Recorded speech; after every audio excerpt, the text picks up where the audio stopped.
jeigu kas nors iš mūsų žiūrovų irgi norėtų padaryti magiją iš 1-6, tai kokius pagrindinius momentus jam reikėtų atkreipti dėmesį? Vienas patalpas skirstant į 6 atskiras erdves. Pagrindinis tai ir turbūt vienintelis tai yra elektra. Elektra, ne?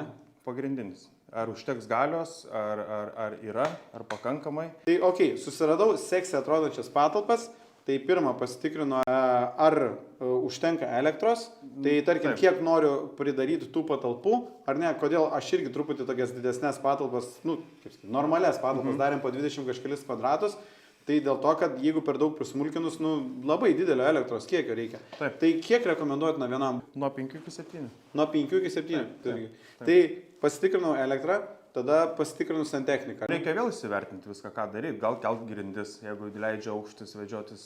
Vėl atsiranda nenumatytos išlaidos.